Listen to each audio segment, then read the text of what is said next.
Shalom sahabat lensa kita, berjumpa lagi dengan saya Eca di podcast Lensa Kita.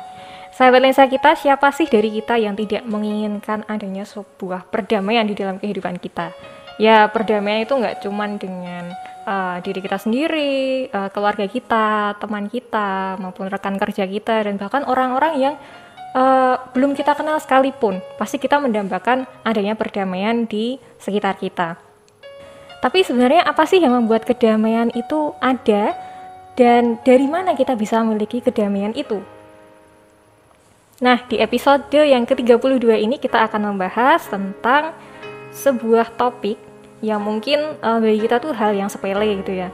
Tetapi satu tantangan tersendiri, yaitu adalah berdamai dengan diri kita sendiri. Nah, di episode kali ini sudah ada Tian bersama dengan kita. Setelah ini kita akan berbincang-bincang tentang bagaimana sih caranya kita berdamai dengan diri kita sendiri.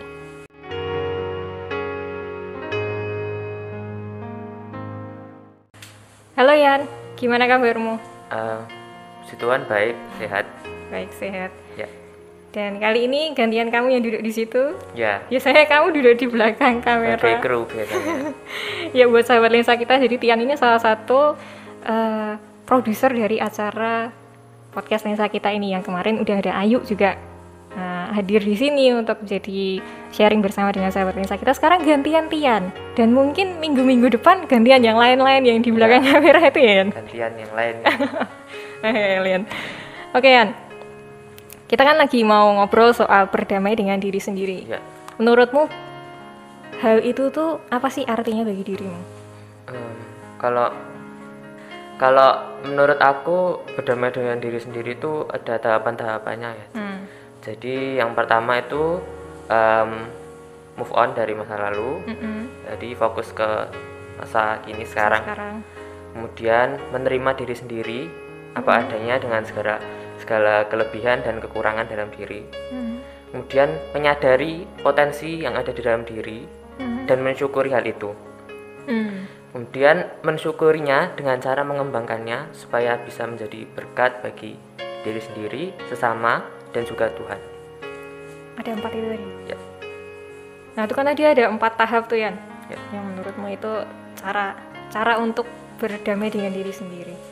Dalam kamu mengaplikasikan keempat hal ini dalam kehidupanmu, ada tantangannya nggak sih? Pasti ada dong. Pasti ada. Apa jelas. itu? Apa ini? Kalau dari aku tuh, dari pengalamanku yang jadi tantangan tuh pertama menutup mata terhadap diri sendiri dan selalu melihat orang lain, pencapaian orang lain. Jadi kayak aku tuh merasa aku selalu di bawah, selalu berada di bawah dengan orang-orang lain. Terus jadi ya yang jelas tuh nggak pede, terus nanti hasilnya jadi takut untuk mencoba sesuatu dan meremehkan diri sendiri kadang juga gitu. Terus kemudian itu sering menyalahkan diri sendiri.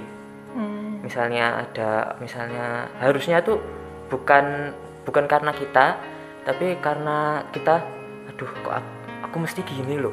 Dan aku gini toh, kok aku kadang sampai kok aku bodoh banget toh. Kadang gitu pernah. Iya. Jadi ya tuh sering menyalahkan diri sendiri, terus habis itu nggak mau move on dari masa lalu, jadi masih teringat-ingat terus, jadinya nggak fokus sama yang dikerjakan sekarang, jadinya nggak bisa berkembang. Karena kamu takut mengulangi kesalahan yang sama, yang bagimu itu adalah sebuah kesalahan. Oke, berarti kamu ketika menghadapi sesuatu nih Yan, kamu merasa rendah diri mungkin ya? Kata yang tepat itu rendah diri, bahwa aduh, kayaknya aku nggak bisa deh, kayaknya ini aku melakukan sebuah kesalahan. Padahal mungkin bagi orang lain itu adalah suatu prestasi, itu adalah suatu good job gitu loh, itu adalah hal yang bagus. Nah, kamu dalam menghadapi tantangan yang kamu sebutin itu ada pengalaman yang bisa kamu share nggak ya? Kalau pengalamanku itu ada, jadi pengalamanku berdamai itu dari sejak aku SD, SMP itu kan biasanya kalau upacara ya sih itu di akhir upacara tuh ada pengumuman bagi anak-anak yang berprestasi suruh maju. Saya di lapangan suruh maju, terus menerima piala biasanya. Nah, aku tuh biasanya kan duduk di barisan upacara terus ngelihat mereka yang menerima Upacara nggak duduk nih? kan setelah upacara, setelah upacara duduk. sorry. Terus ada pengumuman anak-anak berprestasi menerima piala, aku duduk tuh kayak ngelihat mereka, wah keren juga ya. Tapi terus aku mikir, tapi kok aku nggak bisa kayak mereka ya, kenapa kayak aku cuma bisa duduk di sini, dan aku sebenarnya pengen tapi masih nggak tahu sebenarnya tuh caranya untuk bisa dapet tuh gimana sih. Terus penasaran terus walaupun ingin ya, tapi tuh masih belum ketemu bakatku tuh apa, aku masih belum bisa masih belum bisa menyadari potensiku tuh apa. Masih cari-cari. Nah, jadinya stuck ingin tapi kok nggak bisa, pikiranku tuh pengen tapi nggak bisa. Terus sampai akhirnya ada di pandemi ini, di masa pandemi datang, terus ibadah kan online ya, rekaman ya, yang awal-awal tuh dulu. Terus waktu itu kalau nggak salah itu ada di ibadah malam refleksi Kamis Putih harusnya itu kan Mas Wid sendirian biasanya yang rekam ibadah. Terus aku datang di situ, terus ya aku bantu Mas Wid yang rekam, nyiapin tripod, nyalain lampu dan sebagainya. Terus mulai saat itu tertarik, kok seru juga ya. Terus akhirnya masang tripod seru. Nggak kayak ngotak-ngotak kamera, ngepasin angle-nya. Terus aku lihat hasilnya juga, oh bagus juga ternyata. Terus habis itu mulai saat itu belajar lebih lanjut tentang kamera nih. Terus habis itu hadirnya tim multimedia JKMI Solo itu juga sangat membantu saya buat lebih lagi explore lagi. Misalnya kayak dulu itu rekaman itu Indonesia Bagi Kemuliaan-Mu yang video itu kan aku juga ngerekam itu. Terus itu juga pengalaman seru dan memorable itu dulu, jadi pengen belajar lagi. Terus akhirnya ada nih, lihat di Instagram tuh tiba-tiba di timeline tuh ada info lomba fotografi. Terus kan kayak waktu saat itu tuh penilaian setelah penilaian akhir semester kan libur naik kelas. Terus daripada nggak ngerjain apa-apa, ya udah cobalah lomba. Terus ikut lomba, daftar, cari foto, terus daftar, nyatanya menang. Setelah menang terus ternyata ini nih bakatku. Terus mulai sejak saat itu ikut lomba-lomba terus ya, puji Tuhan menang beberapa kali. Dan ya akhirnya bisa mewujudkan keinginanku yang sejak dulu gitu. Nah, dari pengalamanmu tadi ya Yan ya, kamu nggak tahu sih apa sih potensi dalam dirimu. Terus kamu ketika kamu lihat ada kesempatan, kamu mulai mau berusaha untuk mencoba, bahkan menggali potensi yang ada dalam dirimu lewat, bahkan di situasi pandemi ini ya, kamu kamu bantu-bantu dengan digital media di gereja ini gitu. Nah, itu kan pasti ada tantangannya ya, kayak yang kamu sebutin tadi. Apakah di pengalamanmu ini ada tantangannya juga, dan gimana cara kamu mengatasinya? Mungkin bisa kamu jawab pakai jawabanmu yang pertama tadi, yang ada 4 tahap itu. Oh ya, yang tadi. Coba. Ya, kalau aku tadi sesuai pengalaman tadi, aku tuh orangnya kesulitan dalam mencari potensi dan juga selalu langsung jawaban ya.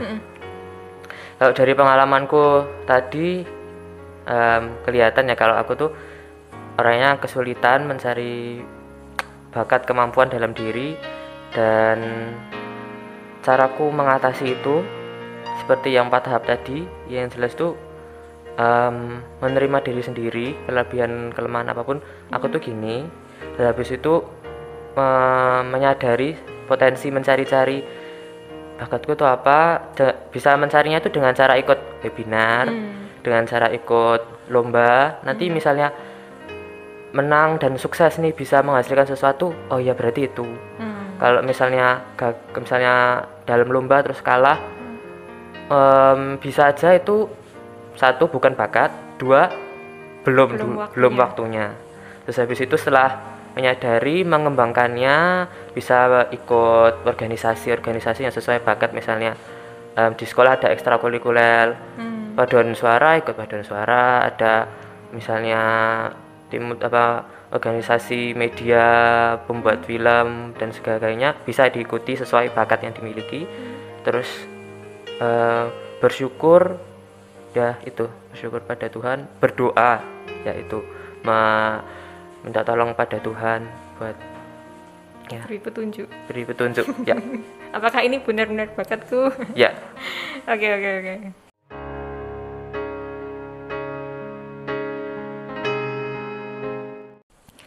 Nah, sahabat lensa kita mau melihat ayat yang menjadi dasar perbincangan kita pada episode kali ini, yaitu dalam Mazmur 139 ayat 13 sampai 14. Sebab engkaulah yang membentuk buah pinggangku, menenun aku dalam kandungan ibuku. Aku bersyukur kepadamu oleh karena kejadianku dahsyat dan ajaib. Ajaib apa yang kau buat dan jiwaku benar-benar menyadarinya. Nah, ini di ayat ini disebutkan Ian, bahwa Tuhan itu membentuk kita sedemikian rupa, menjadikan kita tuh penuh dengan kasih dan begitu berharga. Menurut tanggapan hatimu gimana ya tentang dua ayat ini? Kalau aku menanggapi dan meresponi ayat ini tuh, setelah membaca tuh aku sadar kalau Tuhan itu kalau menciptakan manusia itu luar biasa, dilengkapi dengan berbagai kemampuan, tapi juga dengan kelemahan, sehingga manusia juga tahu bahwa mereka perlu Tuhan, perlu orang lain di sekitarnya.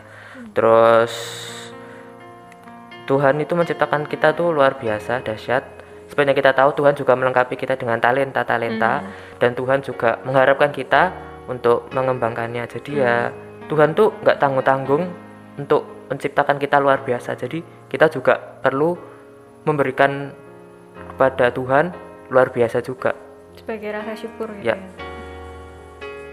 Nah, kamu berarti setuju nih bahwa Tuhan menjadikan setiap kita manusia ciptaannya itu dahsyat dan ajaib. Kalau menurutmu dahsyat dan ajaib itu yang kayak gimana ya? Dahsyat dan ajaib tuh sebenarnya contoh-contohnya tuh banyak ya, kita lihat di kehidupan sehari-hari tuh. Misalnya yang simpel aja nih, misalnya di dunia ini, di miliaran manusia yang ada di bumi ini tuh nggak ada yang sama kan sih. Semuanya beda sifatnya, mukanya, dan bahkan yang kembar pun juga beda. Iya, kembar identik pun nggak bisa sama, nggak mungkin. Terus ya luar biasa kan sih, kayak bisa ada ini misalnya kembar ini ada tai lalatnya, yang satu nggak ada tai lalatnya, ada yang rambutnya keriting, ada yang rambutnya kan luar biasa gitu. Dan juga bukan masalah fisik aja, di bakat pun juga berbeda-beda, tiap orang dikasihnya nggak mungkin sama, dan dibuat berbeda-beda itu untuk bisa saling melengkapi, bisa saling bantu satu sama lain. Kemudian kalau mau dilihat lagi dahsyatnya seperti apa tuh, kita bisa lihat dari tubuh kita.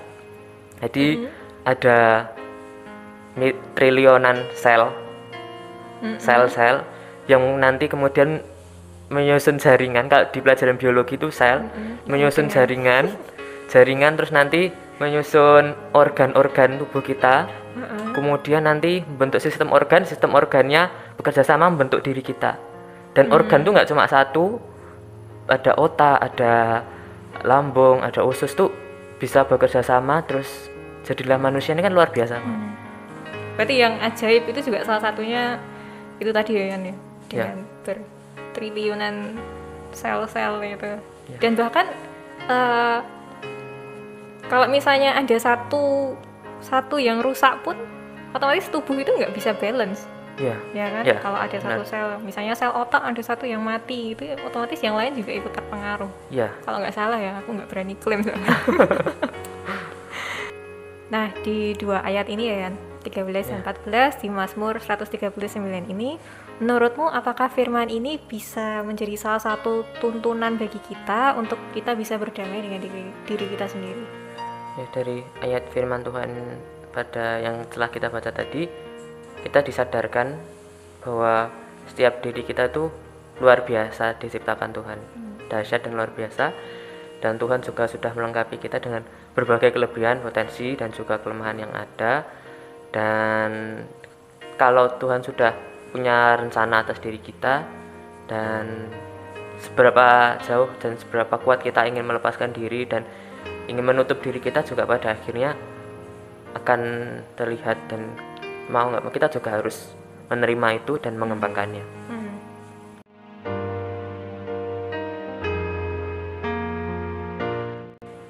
Oke sahabat lensa kita, jadi tadi Tian sudah sharing-sharing nih tentang bagaimana pengalaman dia untuk berdamai dengan dirinya sendiri. Kita mau ambil yang tadi ya, yang awal ya, tentang 4 tahap gimana caranya sih supaya kita bisa berdamai dengan diri kita sendiri. Yang pertama itu adalah move on, dimana ya udahlah yang berlalu ya biar yang berlalu gitu. Terus kita fokus pada apa yang ada sekarang dan bagaimana kita bisa menjalani yang ada di depan gitu. Terus yang kedua, kita menerima diri kita apa adanya.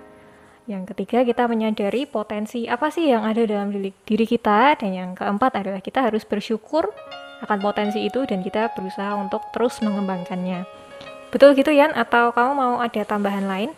Ya, jadi udah betul.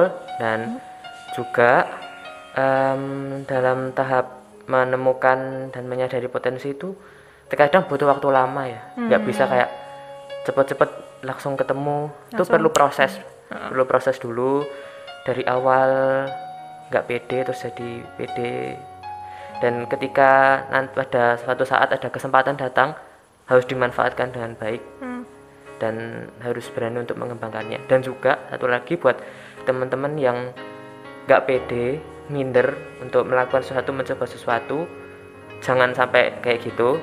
Karena setiap diri kita tuh pasti ada kelebihan, nggak mungkin kita isinya kelemahan dan ya pasti ada. Dan ya itu tadi, perlu tahap, perlu sabar, dan ya karena Tuhan menciptakan kita luar biasa. Dan mungkin tak tambahin satu Yan, jangan takut untuk mengambil resiko, terjang aja terus, nanti kita akan mendapatkan jawaban itu sendiri. Oke, terima kasih banyak buat Tian atas kesediaannya mengisi lensa kita. Kami juga mengucapkan terima kasih untuk sahabat lensa kita yang sudah setia menonton dan juga mendengarkan dari awal sampai akhir. Jangan lupa untuk selalu patuhi protokol kesehatan kemanapun dan dimanapun kita berada.